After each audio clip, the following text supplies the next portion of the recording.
Saturdays, everyone. Welcome to the Stadium Journey podcast. Our website, stadiumjourney.com, is the world leader in sports travel information with reviews of over 2,500 stadiums around the world. We just put up our 4,000th piece, including news items, podcasts, reviews, all that good stuff. There's so much information on there. Go check it out. And we are more than just an awesome website. Check us out on all of our social media channels. You can find us at Stadium Journey. You can find audio versions of the Stadium Journey podcast by going on your phone and just type in HIAC Talk Radio Network wherever you search for podcasts. You'll find us. And if you're looking for a video simulcast of the Stadium Journey podcast, it's on our YouTube page, and our classic back catalog can still be found at vocnation.com.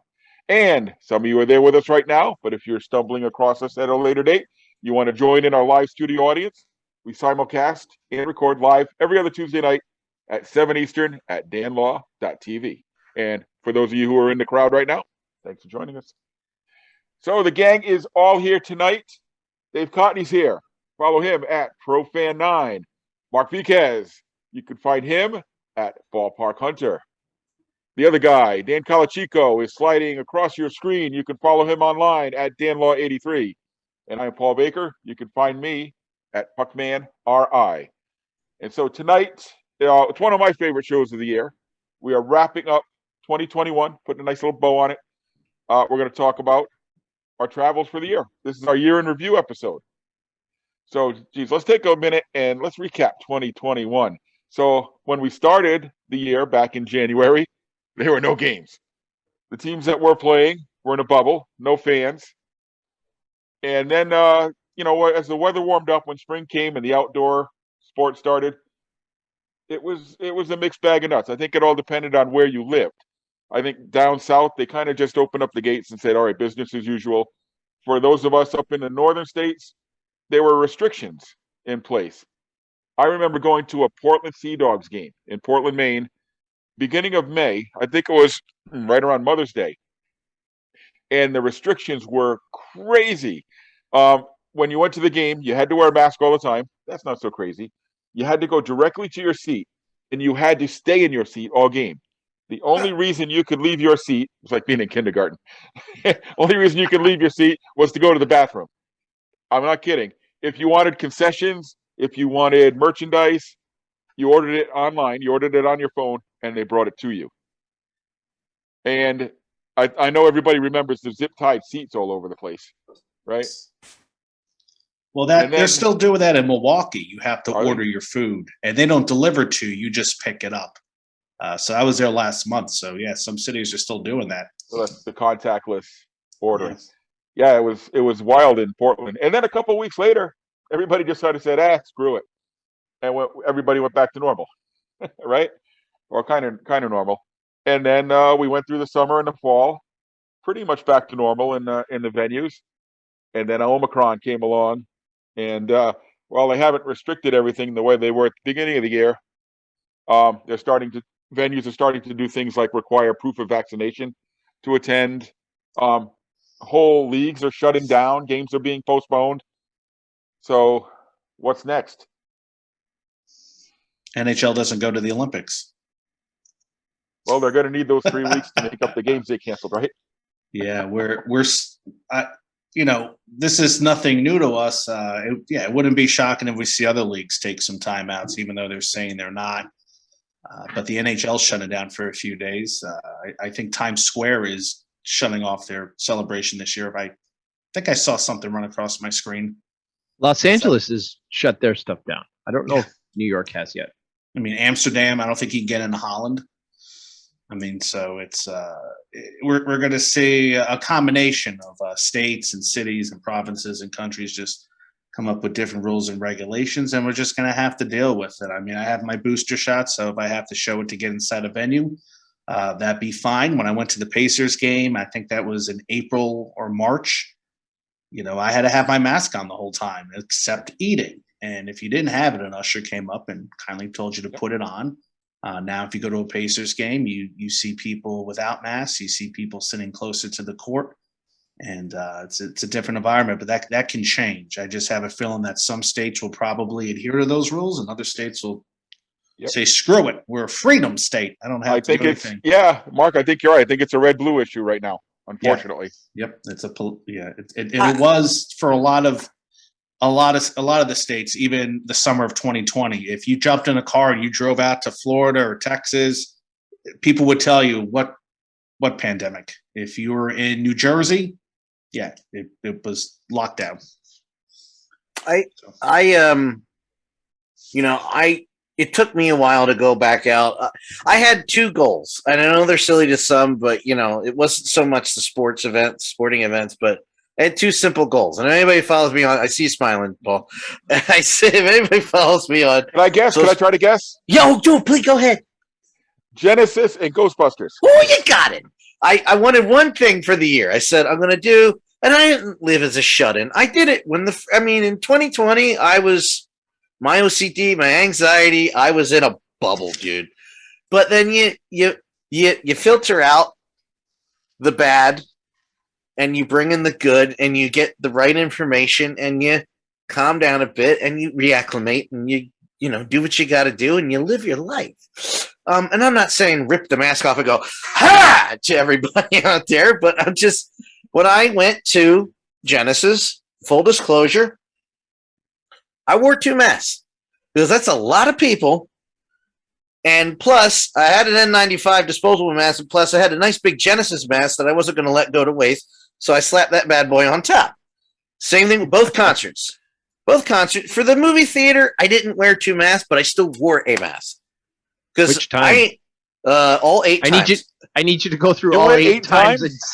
All 8 yeah, you didn't know that? Oh, I seen it 8 times. I didn't. Oh, yeah. And here's the funny part. I hope she's not. Hope nobody's watching because it's spoiled surprise. So my parents are watching now. Turn this off. I'm going up next week to surprise my mom and dad on different days, and I'm taking mom to go see it. So it'll be 9. But yeah, I wore a mask every time. I'm not spending. I didn't spend money on theater popcorn anyway because that food is way too expensive, and I'm not that fat. I'm fat. I ain't that fat. But how fat are you? Movie theater popcorn fat or? Yeah, that's my line. Do you buy food at the movie theater? No, I don't. Got it.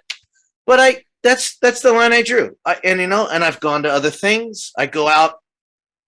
I'm starting exercising again and going out. You gotta. This is where we were supposed to be. The ones not making this political. And please, if anybody tries to make this political, please stop.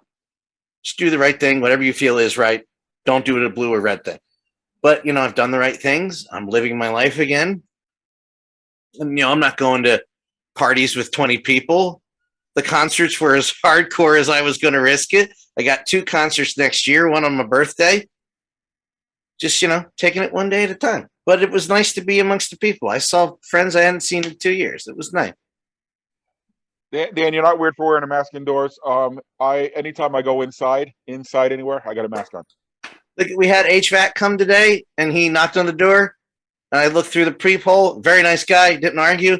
I saw he didn't have a mask on. When I opened the door and he saw I had a mask on, pop that. He was like, "Hi, how you doing? Hold on." Boom. Didn't mention it again. Ain't that hard. But we're gonna have, as Mark was saying, we're gonna have to navigate this. This is what most of us has worked for the last 2 years to get to the point where we can navigate through this as safe as we can. Trust each other and take care of each other, and that's where we are. This is starting to feel like a glitch in the Matrix, I think. Why? I feel like I've been here before. It's a glitch in the Matrix. You don't know that? Oh, Dan, come on. A glitch in the Matrix. No. I knew what the glitch was. I just didn't know what you were referencing. No, I mean all of this. Feels listen, like we're exactly where we were last year. We know. No, it doesn't though, because this is not square one, guys. Not you. I mean this to everybody. This is not square one.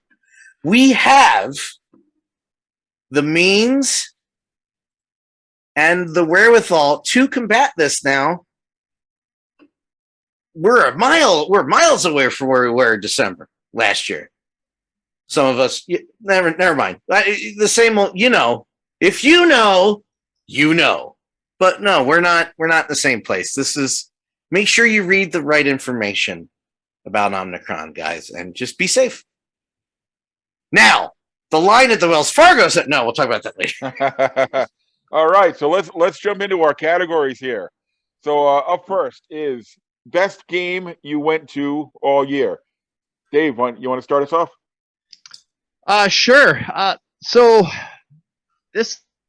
going through this was tough for me. The whole year was tough. It, very emotional for a lot of reasons. Yeah. I feel lucky that I did go to more events than Dan went to Ghostbusters movies. Barely. Not by much. You give me a couple. You give me if it wasn't streaming in January. Yeah, I'd go every week until it was out of theaters, sir. So anyway, I went with my best game on the pitch, on the court, on the field. I don't know. I don't even know. On the floor. On the floor. We'll go with on the floor. Was actually this month. It was in Hamilton, Ontario, at the First Ontario Centre, and it was the Toronto Rock 10 and the Albany Firewolves 9. And there's a whole lot of backstory to this. So the National Lacrosse League did not play at all last year. You're disqualified for the Albany Firewolves right off the bat. Sorry. All our teams have moved in that league, so yeah.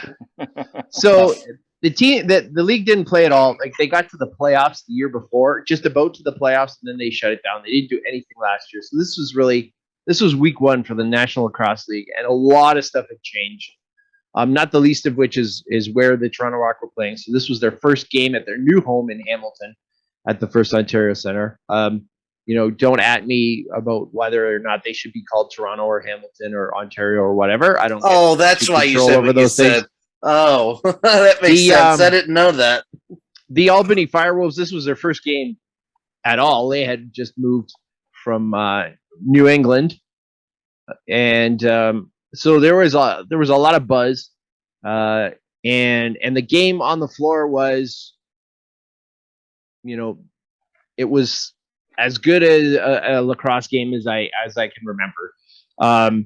The goaltender for Albany, Doug Jameson, was ridiculously amazing. And I find that in box lacrosse, when you can say that a goaltender is playing a whale of a game, they're really doing it. Usually it just looks like they're standing there. The ball happens to hit them. But this guy really had it down. It was back and forth and back and forth. Albany scored like 3 goals down the stretch in the fourth. The Rock were down 2. And then, like, the oldest guy on the floor, Dan Dawson, scores the tying goal and then the winning goal with about a minute left. And sent the home crowd away happy. And, it was just great to be out there. And it was, I had a number of other games that I've been to this year that were, that were great for other reasons, but not necessarily the competition on the floor or the diamond or whatever. But this one was probably the best competition. So my game of the year was the Rock defeating the Firewolves in their very first game of the NLL season. And if you like the National Lacrosse League, you suddenly have a whole lot more access to watch at home, because you can watch, if you're in Canada, you can watch all the games on TSN or the TSN app. If you're in the States, I think you can watch all of them on ESPN Plus. So it's actually a really exciting time for the league. So I can't, Dave. That's what I went with. I cannot tell you how happy I was to watch Wings again, because there's two of the sports that were hardest to watch after moving down here was NBA and NLL. NLL because it's the NLL, and NBA because it's like the MLB app where it's just very costly and they black stuff out. This ESPN Plus deal, which is COVID, is kind of the positives. Is they needed a bunch of programs. ESPN was like, "Want to sign a deal with us?" And they were like, "Yes." And PHF, NHL, NLL, and I was watching the Wings games. Like I was telling Kelly when I was a kid, and I'll stop. Just a quick aside. When I was a kid, late '90s, You have a Phantoms, a Flyers, a Sixers, a Kicks, and a Wings game on TV. Sometimes. Man, those good old days. Those good old days. Good old days. The good old days. I am You would have friggin' good crowds old. at all of them. You would have good crowds at all. Yeah. The Kicks didn't last that long crowd-wise. They lasted to about 08, 09, but the crowd had slowly dwindled. But for a while there in the late 90s, cramming in the Spectrum in the Wells Fargo Center. It was a hell of a time. Mm-hmm. Sorry. Anyway, they did the Rock beat the Wings too. So.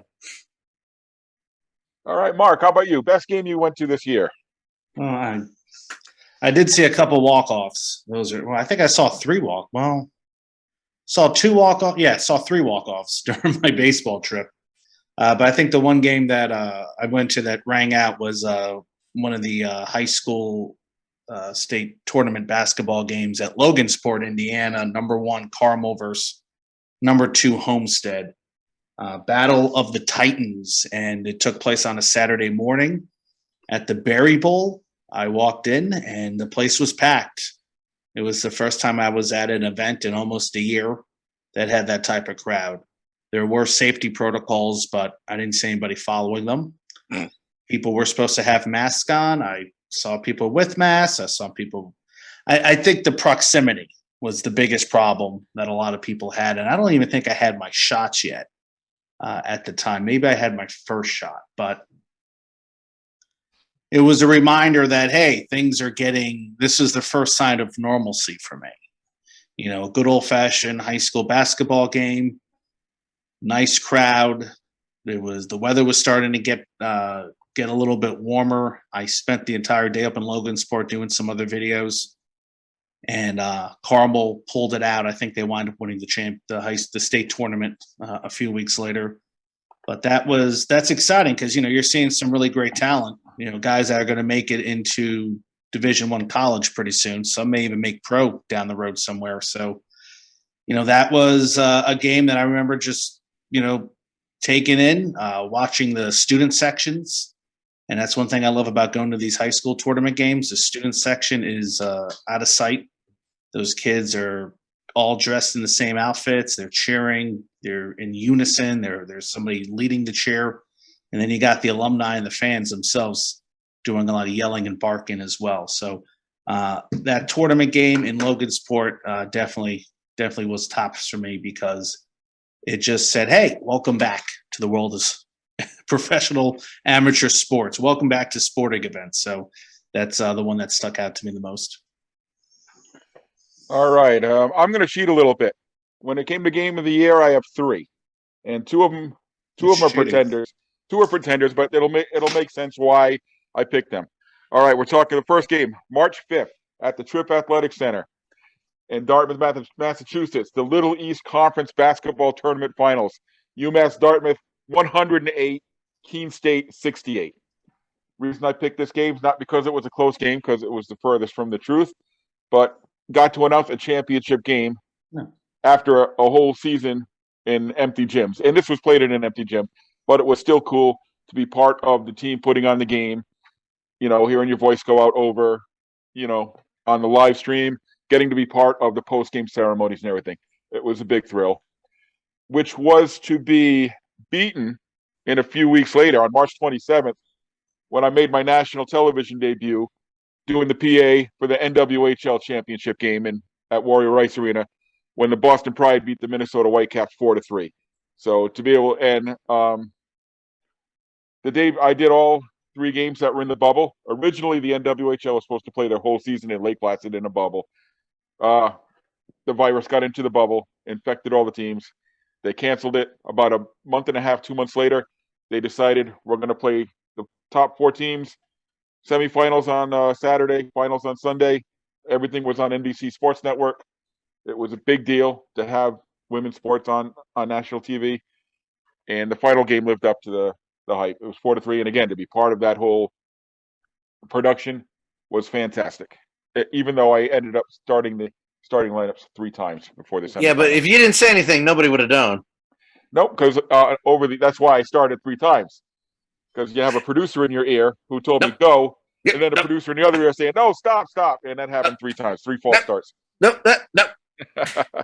But my actual game of the year, Memorial Day, Rentschler Field, Hartford, Connecticut, the NCAA Lacrosse Championships.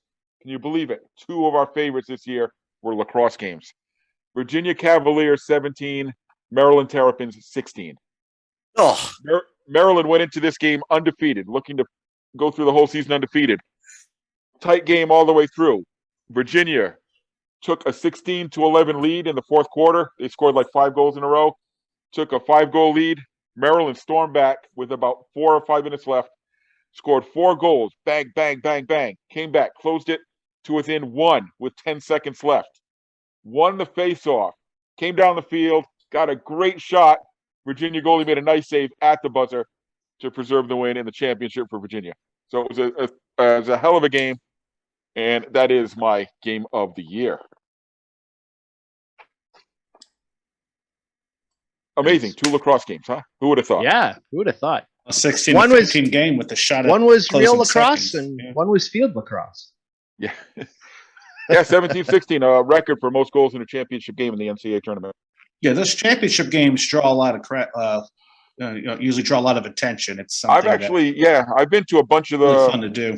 lacrosse championships, and unlike going to trying to go to the football championship game or the Final Four or the Frozen Four even now, it's affordable. We went to the finals for I think it was $20 a piece.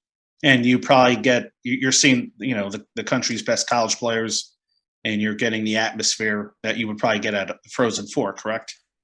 Oh, absolutely. It's always a great time, and anytime you get the tournament going on, it's a thrill, I saw the volleyball tournament. I know they had Freedom Hall in Louisville packed for one of the games. It wasn't the final game, but the Louisville women. So, you don't have to look too far to see some exciting games. But yeah, lacrosse, that's something that, unfortunately, I can't say I ever went to a championship game. I should have had plenty of opportunities living in New Jersey.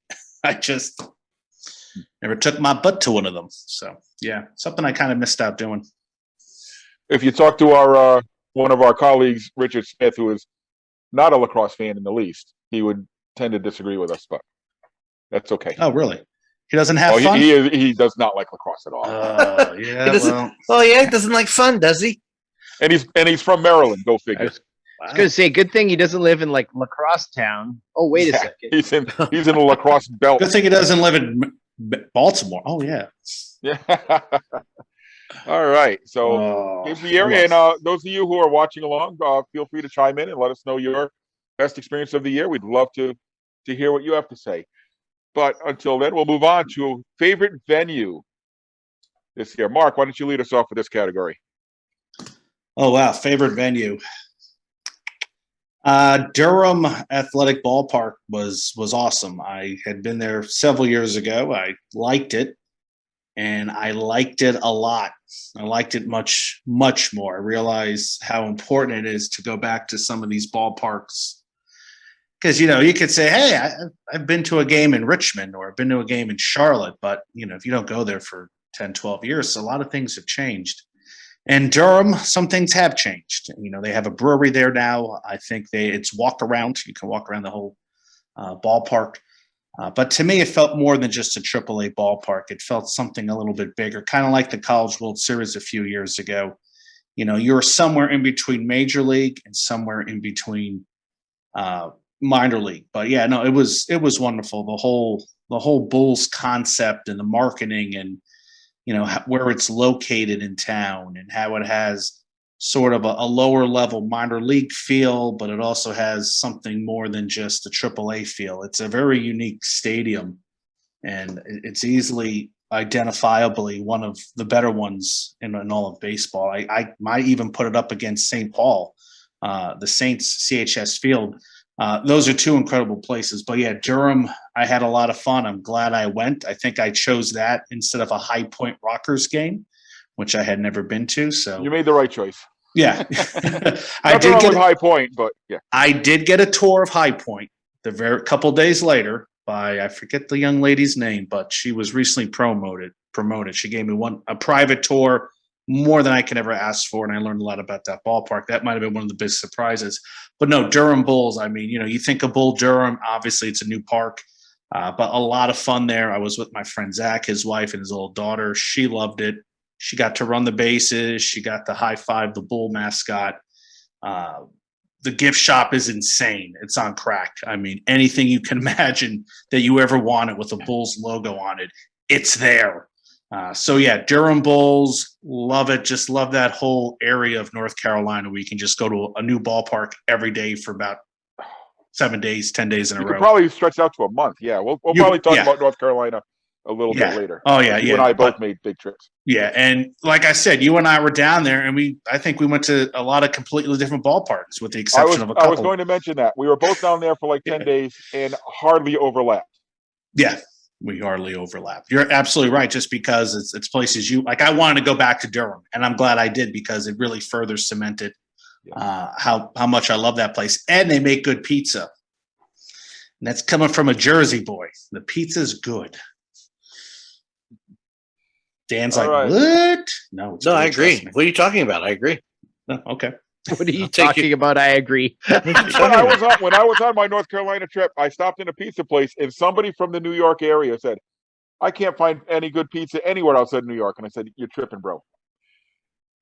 Yeah, I exactly said those words. That's you can not find good pizza anywhere. Nowadays, maybe 20 years ago you could. There's a place right around the corner from us that makes fantastic pizza in a county where no good pizza exists. This is like, we've tried a bunch, and this one is, I'm like, okay. Found my place. Yep. Found it. Thank you. They still only have steak and cheese, so it's a 9 out of 10. There you go. Can't have everything. Where would you put it? Yeah, exactly. In my fridge. All right, Dave, your favorite venue of the year?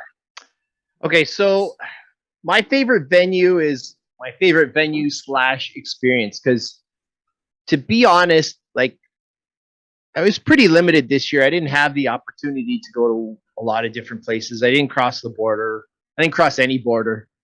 So it was really what was in my backyard. So my favorite venue this year actually was on a specific date, and it was July 30th, 2021. It was at the Rogers Centre in Toronto. And on that day, the Toronto Blue Jays broke their 670-day drought. So, I mean, I was lucky enough. My friend Mark got us tickets because the tickets went out. They went like crazy fast. They only sold, I want to say they only sold about 30,000?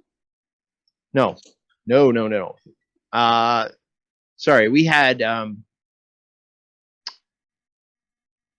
limitations at that point. So actually the attendance was 13,000.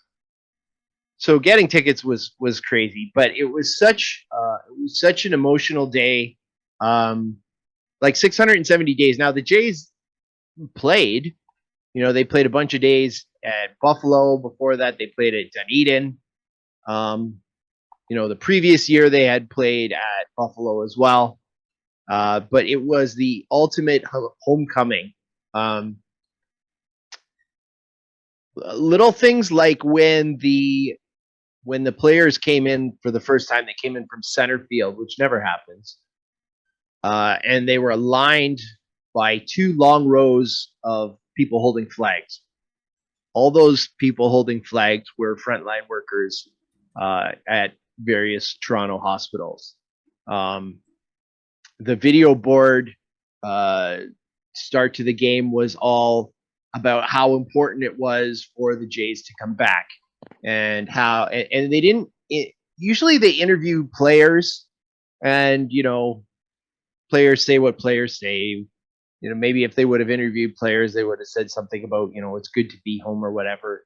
But they interviewed fans, and all the fans said was, thank you for continuing. This was in dark times. This was something to look forward to, and it's good to be home.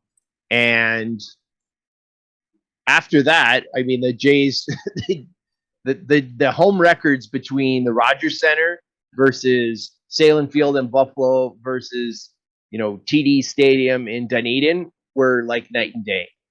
and to the point where the Jays came within a half game of making the playoffs. They made a really huge run, but it was such a huge day, and it had been 2 seasons for me since I had been there, so it was really a homecoming. Such an emotional day, but yeah, my favorite venue of the year was Rogers Center.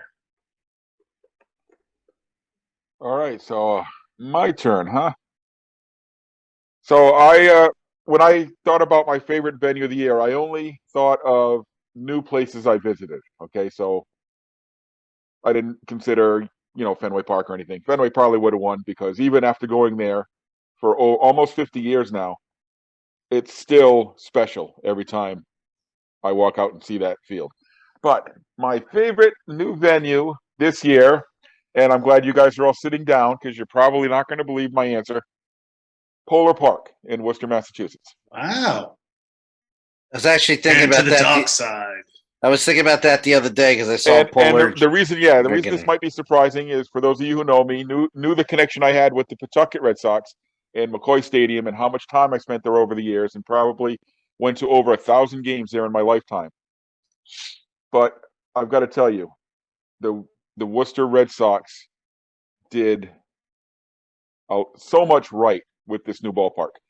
Now you can quibble about the price tag, which is $157 million. Whoa! It's the most expensive minor league ballpark ever built, ever, and that's counting land acquisition, everything else. And it's not the project. The only part of the project is supposed to be this whole live, work, play area. And I got to tell you, in a horrible, horrible part of Worcester, that's not going to stay horrible. I'm going to tell you, it's already amazing, amazing changes in 1 year. But the ballpark does so much right.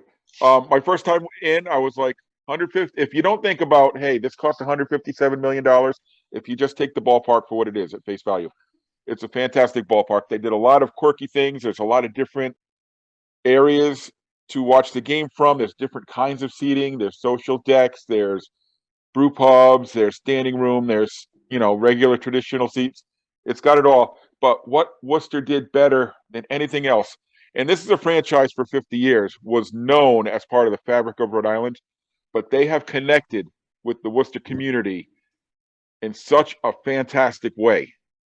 It's really, I guess when Worcester tried to steal the team, they wanted to make a name for themselves. And with this partnership, they certainly have.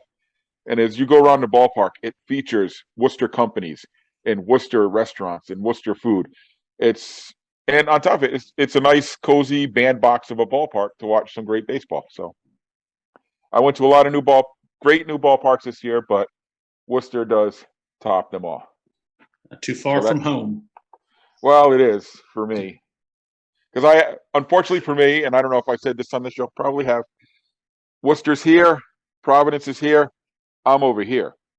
So it added a good half an hour. It's about an hour, 20 minutes for me. So hour 20, okay. So not somewhere I can go every weekend, but you know what? I can see myself going there 2, 3, 4, 5 times a year. So wow, okay. So that's my pick for venue of the year.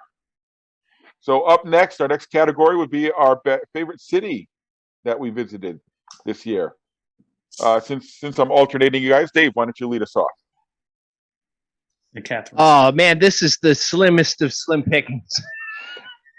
The number Kitchener, of my town's nice. London. It's pretty good. man, my yeah, Dan went to more cities than Dave this year. totally. I mean, I didn't include Cambridge, and that's where I work. Like, no, I had to think of as much outside the box as I can because I couldn't in good conscience pick Toronto. I picked that in 2019, and the reality is I only went there like a handful of times. But that being said, it was more than I went anywhere else. But I did take Toronto in 2019. So last year at this time when we were doing the year in review, which I did go back and watch it, and hopefully our technical issues are far better this year than they were last year because that wasn't so stellar. But my locale for doing the podcast last year was at my cottage in Wasaga Beach. So Wasaga Beach is in Simcoe County. The big city in Simcoe County is Barrie, Ontario. So I'm taking Barrie as my city of the year, and really, it's the gateway to cottage country in Ontario. You go north, you head to Muskoka. I thought you were going to say it's the gateway to the Arctic Circle. No, that's further north. In North Bay, they say that the gateway to the north. And when I lived there, I was like, "This is not the gate. This is the north. There's no gateway. This is north. There's no gateway to anything. This is it. They always said the gateway to the north. But yeah, if you go north, you're in Muskoka. If you go west, then you're, Wasaga Beach and on Nottawasaga Bay, where we are. It's really an outdoor kind of place. There's lots of skiing downhill and cross country. Tons of trails, restaurants, and to get a little bit of sporting action in there, they do have Barrie Colts, the OHL, which I went and saw this year, and as well as the Barrie Baycats of the Intercounty League.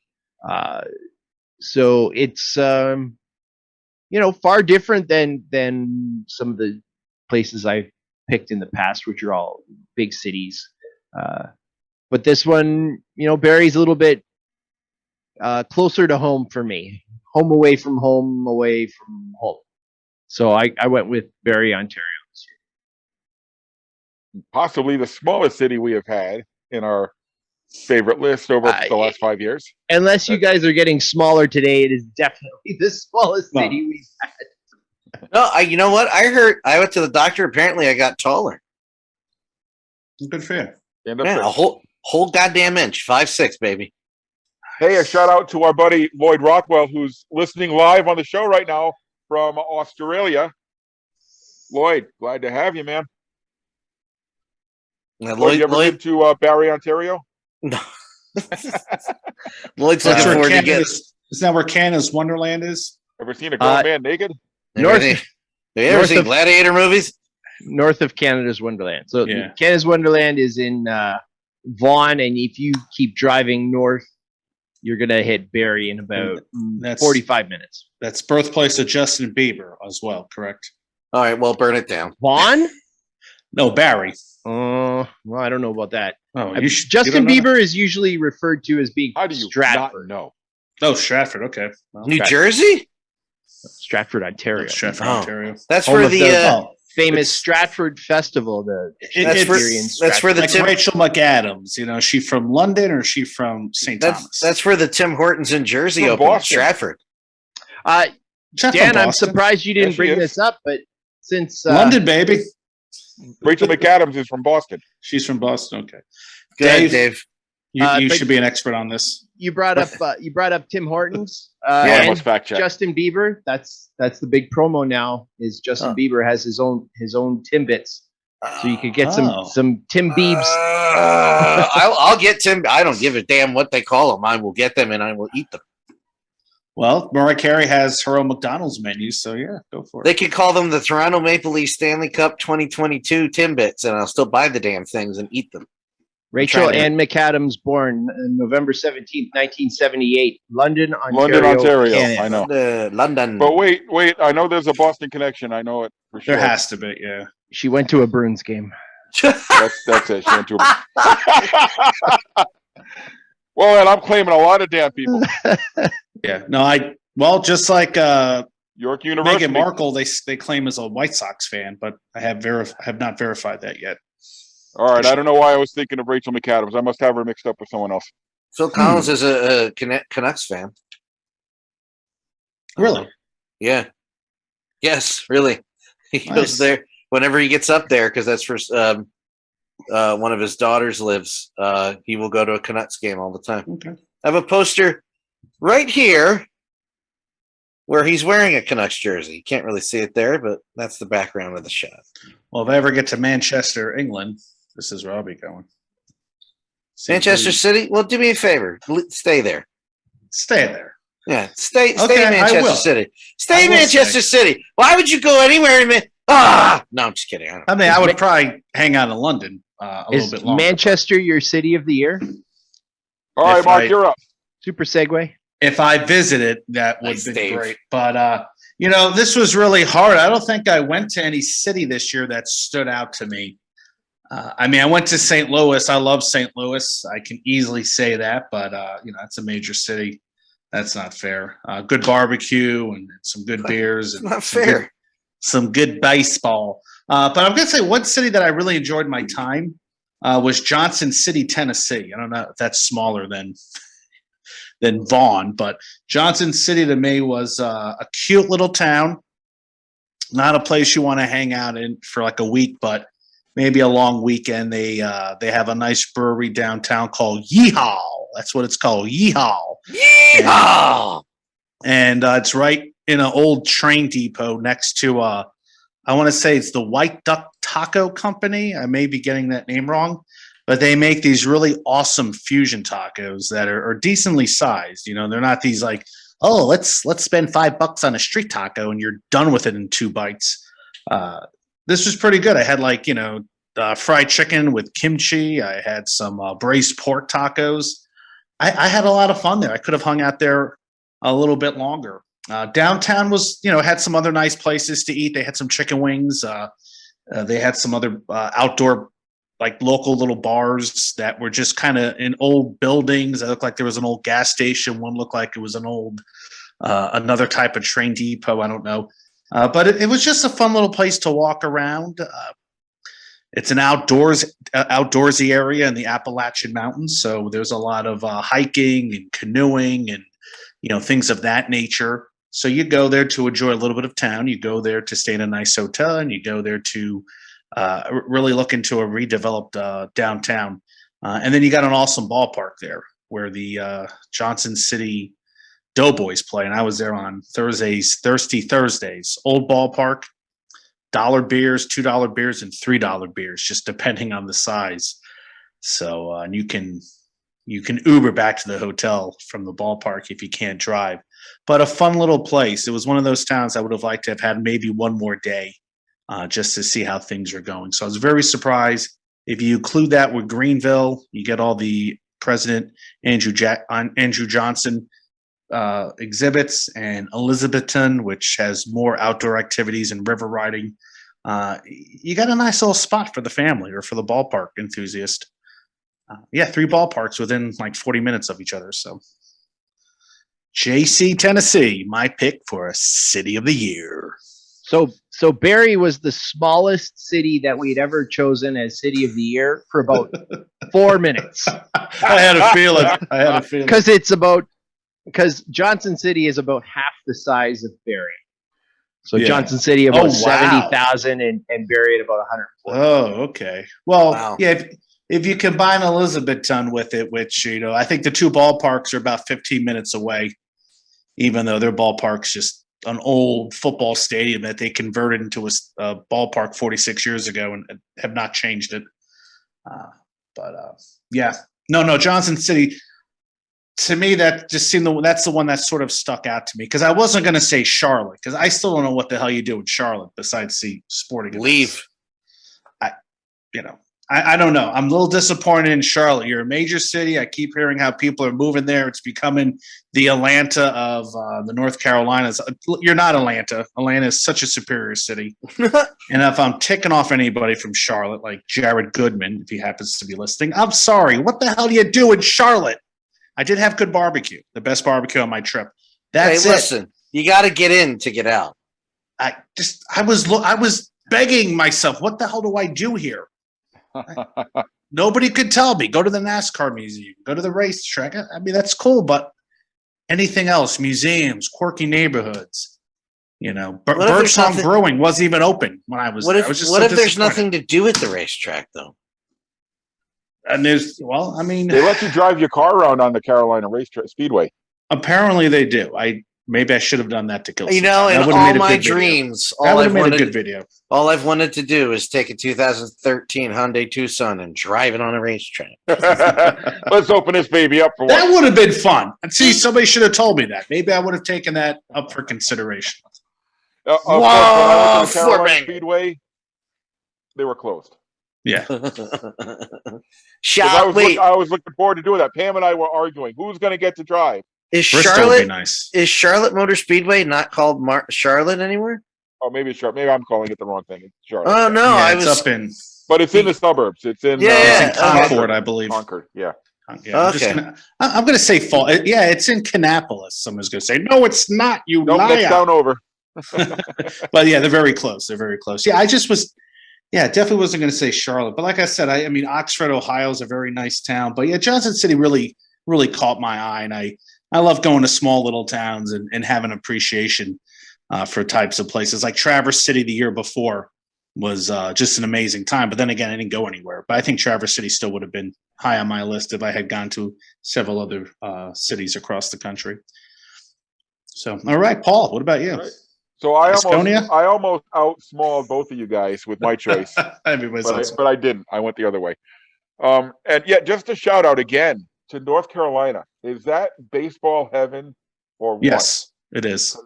Mark, you hit 8 or 9 or 10 venues. I hit 8 or 9 or 10 venues, and I think we crossed paths once, and I think we only hit the same ballparks maybe 2 or 3 times. Yeah, we did Danville and Burlington. Well, yeah, Danville's technically in Virginia. And technically in Virginia, but still in that kind of that range. And I got to walk into several other ballparks and just check them out. So it'd be nice if people had more afternoon games while I'm visiting. Wink, wink. Gastonia that was the did. one thing. The one thing about the schedule this year is every team is off on Monday. Yeah. And afternoon, getaway day games are not a thing anymore, really. Yeah, sometimes. Every now and then. So I don't know what my choice for favorite city is going to be cheating, because I had a great time in North Carolina, but like you, Mark, I avoided all the big cities. I mean, I hit Burlington and Hickory and Forest City and Gastonia and Kannapolis. And I mean, I did hit Winston-Salem, that area, Greensboro, High Point. The triad. Yeah, but for my favorite city of the year, I've got to go with somewhere I probably spent every other weekend in this summer, and that's Boston. I've never been to Boston before. How about that? And if you're someone who likes to travel, you can do a whole lot worse than Boston, Massachusetts. I mean, if you're a college fan, you're probably not going to find any big name venues there, but there are plenty of small venues to go around. If you're a college hockey fan, you're not going to beat what you find there.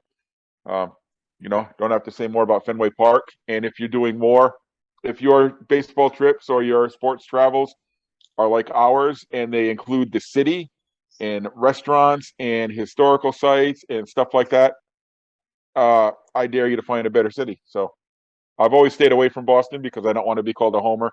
But this year I went on one trip, one real big out-of-town trip, but I spent a whole lot of time in Boston. So that's going to be my pick for this year. Except for the traffic during rush hour. Yeah, it's not a city where you want to be driving around. It's got excellent public transportation. Yeah, so it does. My choice is always use the T. If you're in Boston, park your car, pack your car. Nobody says pack your car in Boston, by the way. They do say, "Come on, Sox!" They also don't say Joyzy either. Let's go, Sox! Did any of you guys see the Simpsons episode where they went to live in Boston for a short time? No. That episode is chock full of Boston in gags, because I guess a couple of the writers must be from the area. It's a show. It's an episode that I have watched on pause like every 5 seconds. Oh, look at that! Hey, there's Fred the Baker. So forth. Too far from the cat. Okay, that brings us to our next category: surprise venue of the year.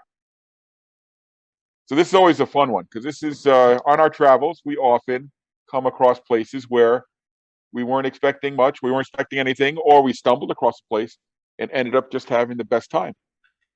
And I know last year I talked about getting off an airplane in Los Angeles, going to Cal Baptist University, and stumbling into one of the nicest college gyms I've ever seen. So, Mark, why don't you lead us off with this category? That's a good question. Like I said, like Burlington Athletic Stadium, I was expecting to have a good time, so that wasn't a surprise. Same with Johnson City. I've heard good things about them. I would say there's a high school field up in Fort Wayne that during the summer is home to Fort Wayne FC. It's a soccer club in the USL 2. I was not expecting much. I said, well, let me go up there, review it, just to have a review since I'm in the area because I was at a Fort Wayne Tin Caps game. But they took a high school venue. There might have been 800 or so people there. And they really made it into an event. They had people taking your tickets. They gave you a free scarf when you walked into the stadium. They had food. They had a gift. They were selling merchandise. The players came out underneath an inflatable tunnel. It was well done, and I had a chance to talk to the owner. And his goal is to move up to USL 1, which is third division, and build their own stadium. Now, according to him, they're 99% done with that. But good luck looking up any information online that mirrors his sentiments. But it was nice. It was nice to see a small, very low-level soccer club with a great atmosphere. Now, I would tell you this, a supporter section could probably use a few more people there supporting them and throwing out some smoke, but the fans that were in the stands did a lot of cheering and supporting themselves. So, yeah, that one shocked me because I thought there'd be maybe a couple hundred people there, and I would stay for maybe a few minutes and leave because it had been raining that day as well. It wasn't wasn't a very nice spring day. But I think I stayed for most of the game right before traffic let out. I had fun, and something like that tells you that you don't have to go to a 20,000 seat soccer venue, kind of like TQL Stadium in Cincinnati, which is amazing, to really appreciate and have a good time at a soccer match. So Fort Wayne FC, I think it's called Shields Stadium or Shields Bishop Field. Dwenger High School. Yeah, it's at a high school venue, and they masqueraded and they put up a lot of signs and flags, and it just feels like a nice little soccer venue. Now, I would say the gridiron marks and the end zone markings are bad, but that kind of happens at that level. So Fort Wayne FC, you're doing a great job, and I hope you get that stadium because I'm sure that'd be a lot of fun as well. And Fort Wayne likes to support its teams, baseball and hockey, so they'll probably add soccer to their mix. Is there a better minor league sports city out there than Fort Wayne? I don't know. Well, Rochester's good. Des Moines. But yeah, Fort Wayne's got to be right up there. Yeah, Fort Wayne's pretty good. About Syracuse, would they get I don't know. They don't get a whole lot of support, I think. Big college town, Syracuse. Yeah, no. It's an interesting topic for a Fort Wayne can make the argument. I would say minor league basketball is so with the Mad Ants, but hockey and baseball, they definitely do draw well. And if this the Mad Ants with a Z. The Mad Ants. It's when you can get 10,000 people to a hockey game and you get about maybe, I don't know, 800 people to a basketball game in that venue. It's not enticing, but there is a lot of activities for the kids there. So don't shun on the Mad Ants quite yet. But yeah, Fort Wayne, good job. And I hope to be up there again because that definitely was a surprise to me. All right, Dave, your surprise venue for 2021. Well, since you guys are all cheating, I'm going to cheat too. So cheating? Who's cheating? Who's cheating? That was a surprise. Paul's game of the year was your hometown 2 years ago. Paul, your game of the year was a full series. My game of the year was one game. It was 3 games. Anyway, it was one. I'm kidding. So, well, not really. I'm sort of cheating. No, it was 3. Okay, I'm kidding. So I missed 2 of them, man. February 29th, 2020 to July 10th, 2021. That was 497 days. That was my drought. 497 days. And Mark, you'll like this because you've called me the snob before, the baseball snob. I know where you're going. I know where you're going. My surprise of the year is actually not a venue or a place. It's a league. my surprise of the year is the Intercounty Baseball League. So on July 10th, 2021, after 497 days, I went and saw the Welland Jackfish in Welland, Ontario, Welland Stadium, and you had fun, and you liked it. Let's be frank. I mean, there was nothing to see before that, right? We had no university stuff. We had no. I mean, I guess I could have tried to break into, Scotiabank Arena to watch hockey, but there was nobody watching hockey in there. So the Jays didn't show up until the end of July. So Jackson and I decided that we were going to take the tour, essentially, of the Intercounty Baseball League. And it's been around forever. I think we have a team in Kitchener, the Kitchener Panthers, 1919. I hadn't been to see them in like 40 years, literally 40 years. And you know what? I had a lot of fun at Welland. London, we went and did the tour. They had a little ballpark tour at Labatt Memorial Park, the oldest park in the world. And we had a good time seeing the London Majors. We went to Barrie, saw the Baycats. We saw the Brantford Red Sox, saw the Kitchener Panthers, and the Hamilton Cardinals. And it was a lot better than I expected.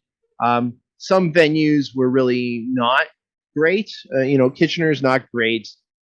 Some were really, really enjoyable. I liked Welland a lot. I liked a lot of what they did. It actually reminded me a lot of what's going on in minor league baseball. They have a whole promo, Kiss the Fish, where they pick some lucky fan and they gotta, they bring out this fish and the dude's in a rain slicker and whatnot, and they gotta kiss the fish, which is like something that happens out on the East Coast. You go to a bar in Newfoundland, you get screeched in, so you gotta screeched in. Do they have screech there? Well, they don't sell screech at the ballpark, but but yeah, we had a really good time. Really affordable. It was like $10 a ticket at pretty much all these places. You didn't have to pay to park anywhere. And after going, to see Major League Baseball and paying a lot of money to go on all these trips, it was nice to just pay a couple bucks and drive an hour and go see some baseball. Really low key. I mean, Jackson, whose own baseball career is sort of, blossoming. He played on a travel team this past year. He's playing on a travel team again next year, and is just annoying the world with recounting baseball stats and baseball what ifs and baseball everything. I mean, he went down to the bullpen and started chatting up with players and picking their brains and whatnot. So we had a really good time. The bar was really low. I had no expectations, but it was a very pleasant surprise. So my surprise of the year was the Intercounty Baseball League. That's a good surprise. Yeah, I always saw Welland look like a great ballpark, and they look like one of the organizations that were trying to promote themselves with a little bit of minor league flair. Well, they're doing it in a totally different way, right? They don't have this history of 50 years or 60 years or 100 years or whatever that they're the new kid on the block. They've only been around a couple of years. Yeah, a few years. And there's the it's typical minor league baseball, right? Oh well, there's the president of the team running around with the mic doing the in-game hosting duties, and there's you could see a couple interns who are working their butts off, and it was a totally different vibe that you got in Welland versus London, which is just steeped in it's like going to it's like comparing going to baseball at Wrigley or Fenway versus somewhere, I don't know, maybe Washington or maybe baseball isn't a good example. Like going to see like the Red Wings versus going to see like Vegas Golden Knights or something like that. Traditional hockey market. Just totally different. So yeah, good times. Now the fish is an actual dead fish they have to kiss, right? Or is it? Well, it is in Newfoundland. I don't know if it's an actual fish that they had at the ball game or if they did like a taxidermy job. I wasn't getting that close to find out. So Yeah, but you just like wacky little promotions like that. 'Cause Yep. It's like, Yeah, but hey, what did do you you hear about win? that ballpark? To kiss What the do you- fish? Let's go. What do you win if you kiss the fish? I forget what it was. It was, a Take prize the fish pack or home. something. Well, 'Cause that's I'll- sort of like, yeah, that's I'll like fist but that fish if I'm getting money. Well, they do like, and if it's your first time, I guess maybe they do. I don't know. They do some promotions like that at some ballparks. So yeah, people are getting a little bit creative and clever, and when it works, it gets hot, and people come out and they love it. So best of luck to those teams, because I know that league has had some ups and downs with some teams folding or some teams not playing, and so yeah, it's good that you got out and enjoyed it, and hopefully you can get out to some more games and make some more memories with you and Jackson. Yep. Stop being a snob. Okay. I get it. All right, so I'm up. My surprise venue of the year. This was a tough decision, and I'm going to go back to Boston. where I caught most. Yeah, no. Where I caught most of my new places this year, my North Carolina trip, and there were so many fantastic big and little ballparks that I stumbled across all over the state. I think of McNair Field in Forest City, which is Forest City is this little town of maybe 15,000, and it's got this beautiful gem of a summer college ballpark, which was built by the former Texans owner, Bruce McNair, and it's got features that you would expect in a large 10,000 seat minor league ballpark. I think about Caramont Health Park in Gastonia. Such an unusual ballpark, and it's really the future, I think, of ballpark design, where it wasn't built just for baseball. It was built as like a central athletic complex for the whole city. Mhm. And it doesn't have your traditional grandstand. It had like five rows of seats. Yeah, 5 rows of seats. Going from third to first base, and then seating all the way around the ballpark, 1 row of seating, and social gathering areas and bunches of places to hang out and outdoor cabanas for the suites. Yeah. It just didn't look like really any ballpark I'd ever been to, and it really made an impression. But my surprise venue of the year was in Kannapolis, Atrium Health Ballpark. Maybe I picked this because we got really drunk at one of the brew pubs right across the street from the ballpark, Old Armor Brewery, Yep, which was owned by some female veteran run. It was a fantastic brew pub, and then we stumbled across to the ballpark. But the ballpark had everything. They integrated the downtown area and the branding of the team and the logos and the color scheme and the merchandise and the food. To me, it was such a seamless fit and a seamless operation. And I wasn't expecting anything from Kannapolis. If anyone had been to the old Kannapolis ballpark, which was way out in the suburbs, I don't even think it was technically in Kannapolis. And we drove by it, and it's only been vacant for a year, and it's already overgrown. So I wasn't expecting much. And then we got to this really quaint downtown with Dale Earnhardt Plaza right there, 2 blocks from the ballpark. And the Dale Trail, which takes you around the city to all of these places that were part of Dale Earnhardt's life. You can do that. It's called the Dale Trail. And then the downtown shops. It's just such a nice little walkable place, and the outdoor fountains you can wade through. All these nice little touches in this small city. I just really enjoyed it. So that was my surprise venue. Yeah, you're right. And you can park for free on the streets, and it looks like that's an area that's going to probably be burgeoning in the few years. And there's that huge, like acres of empty space behind the ballpark, which is just screaming for development in between the courthouse and the ballpark. So and it's a research centers out there as well. And they also have their own organist who I found that fascinating. Just love to hear a live organ play during a baseball game. And they had their own beer that they brewed especially for the team, the Cannonballer Brew. Feels like everybody has their own beer. That's the new trend. It's like the thing to do, and I'm sure it's very lucrative for a local brewery to get involved in Absolutely. That, so. If you're lucky enough to, I got a buddy who runs a brew pub in Harrisburg, Pennsylvania, and he got in with the Senators, and I know that was a big coup for their brewery to be able to just sell their beers at a ballpark. Now imagine having your own branded beer with the team. Takes it to the next level. So yeah, that was my surprise venue of the year in a week that was full of surprise venues. That one just topped the list for me. So that is 2021. How about 2022, gentlemen?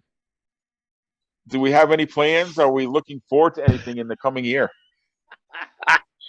I mean, yeah. Who knows? I can tell you this. I already printed out a schedule for a trip to Beloit, Wisconsin to see their new ballpark, along with I don't know how to pronounce that new American Association team, but it's west of Milwaukee, the Dock Hounds. There's a new ballpark there. So I'm trying to do Beloit, Madison, the Dock Hounds, and whatever else is up there. So I was making that schedule the other day, which was kind of exciting. And I can tell you right now, there's not a nice schedule that will allow me to see all of them in a full swoop, but we'll work it out.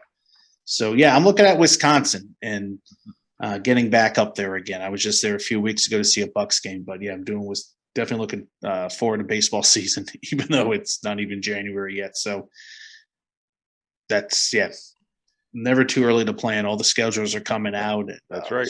Let's just hope we're allowed at the games. And if you're a ballpark traveler or a sports traveler like any one of us, you are obsessive. I mean, I'm obsessive with checking schedules. What if we did this? What if we tried to go here? Yeah. I've already got a lot of tentative things, but nothing's in stone except first weekend of February. And Pam actually begged me not to buy these tickets, but I did anyway, for the AHL All-Star game in Laval, Quebec. Nice. So if things go as scheduled, we'll be in Montreal for a few days, beginning of February. Yeah. And then speaking of baseball, the Toledo Mudheads are having their ballpark used as an outdoor hockey game for the Walleye. I think one of the games is the 26th, and one of the other games is the 31st of December.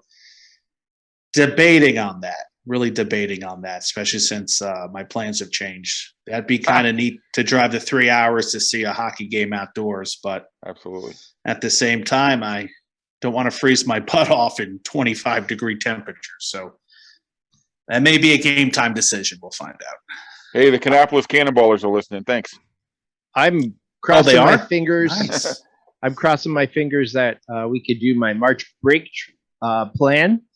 Although every league that we're going to see is currently on pause, so let's hope they're not by March. Hopefully, like the plan is to see the Ottawa 67s of the OHL, the Ottawa Senators, and Montreal Canadiens.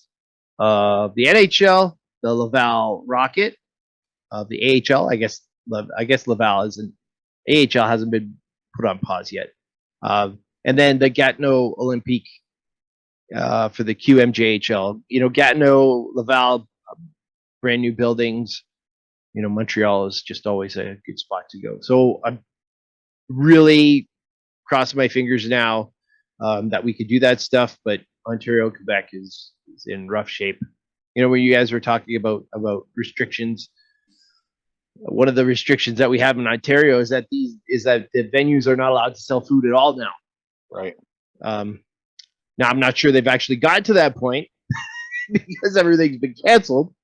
But we'll see. We'll see if that continues.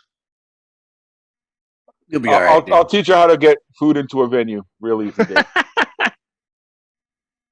You'll be all right. One of the things, my kids used to accompany me to ball games all the time, and they learned at an early age how to smuggle food and drink into a venue.